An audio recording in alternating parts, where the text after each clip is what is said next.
meados dos anos 90, o mundo todo olhava com uma certa inveja para os chamados tigres asiáticos. Eles eram a prova viva, sabe? A personificação de um verdadeiro milagre econômico. Só que em questão de meses, esse milagre virou um pesadelo. Um pesadelo que não só devastou um continente inteiro, mas que deixou lições que, olha, ecoam até os dias de hoje. Vamos mergulhar nessa história para entender como tudo desmoronou. Para a gente ter uma ideia, vamos imaginar o cenário. Antes da queda, o leste asiático era o grande motor do crescimento global. Era o famoso milagre asiático.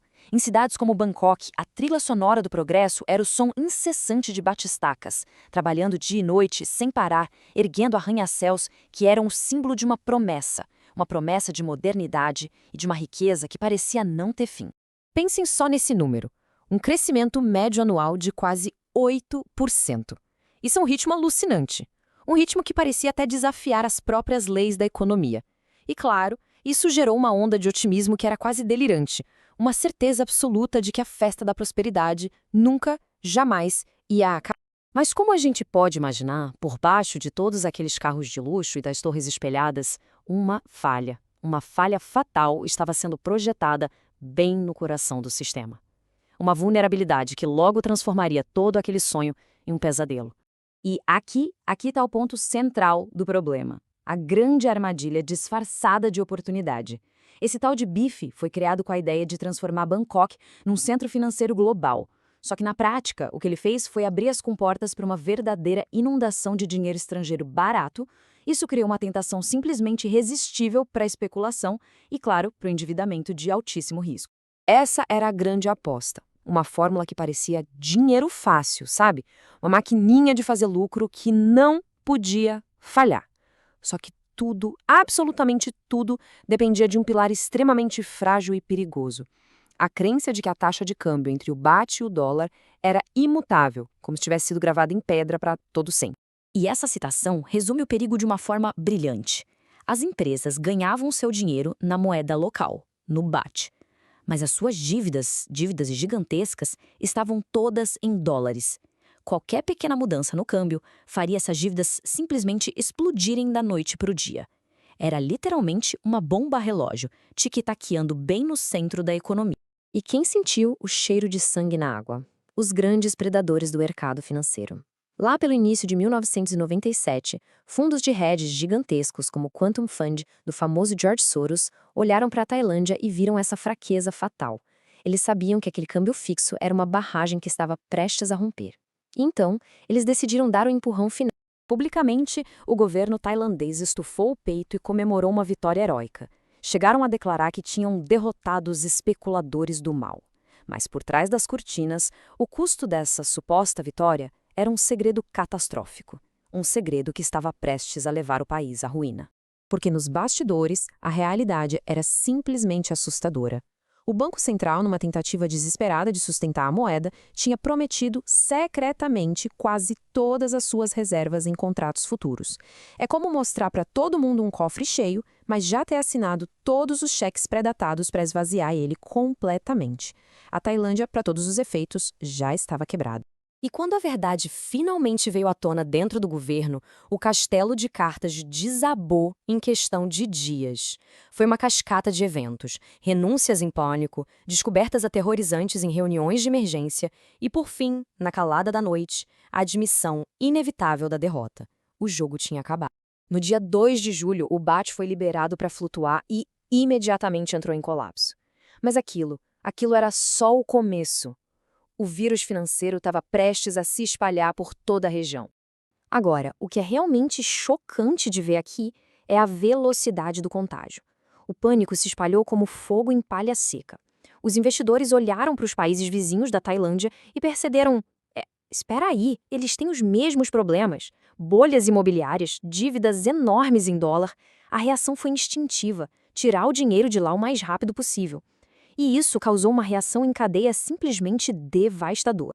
E a crise não foi só econômica. Ela virou política, virou pessoal. Líderes furiosos começaram a procurar culpados. O primeiro-ministro da Malásia, Mahathir Mohamad, não teve dúvidas. Ele apontou o dedo direto para George Soros, acusando-o de liderar uma conspiração estrangeira. Essa retórica, claro, em vez de acalmar os ânimos, jogou ainda mais lenha na fogueira, assustando os mercados globais. Com as economias em queda livre, o mundo se voltou para o médico de última instância, o Fundo Monetário Internacional, o FMI. Só que o remédio que o FMI prescreveu acabaria transformando uma crise financeira numa tragédia humana e social muito profunda. A receita do FMI era basicamente a mesma de sempre. Um pacote de medidas duríssimas, juros nas alturas, cortes brutais em gastos do governo, fechamento imediato de bancos. Para muita gente, aquele, em vez de um resgate, parecia mais um castigo. A austeridade não só aprofundou a recessão, como foi vista como uma humilhante perda de soberania nacional. Era uma nação inteira se ajoelhando para receber ordens de fora. E talvez nada capture melhor essa dinâmica de poder do que esta foto da Indonésia. O diretor do FMI na época, Michel Kamidusis, de braços cruzados, observando o presidente Suharto assinar o acordo. Ele parecia um professor severo, repreendendo um aluno. Para milhões de asiáticos, essa se tornou a imagem que definia a crise. A arrogância ocidental de um lado e a humilhação nacional do outro. Mas em meio a toda essa humilhação, a gente também viu atos extraordinários de patriotismo. E em total contraste, na Coreia do Sul, o que eles chamaram de Dia da Humilhação Nacional provocou uma reação impressionante. Cidadãos comuns formaram filas e mais filas para doar seus bens mais preciosos, alianças de casamento, medalhas, joias de família. Foi um sacrifício coletivo para ajudar a pagar a dívida do país. O colapso econômico foi o estopim para uma verdadeira explosão social e política. A raiva que fervia sob a superfície por décadas finalmente transbordou. Nas ruas da Indonésia, por exemplo, o desespero se transformou em protestos massivos que culminaram na queda histórica da ditadura de 32 anos do presidente Suharto. E enquanto todo mundo seguia a cartilha do FMI, a Malásia fez o impensável. Desafiando toda a lógica econômica da época, o país simplesmente recusou ajuda e tomou um passo radical. Selou suas fronteiras financeiramente, impôs controles de capital para retomar o controle da própria economia. Foi uma aposta que, na época, todo economista previu que seria um desastre absoluto. Bom, os incêndios imediatos se apagaram ali por volta de 1999. Mas a crise deixou cicatrizes permanentes. Cicatrizes na paisagem física, na psicologia das pessoas e, claro, em todo o sistema financeiro global.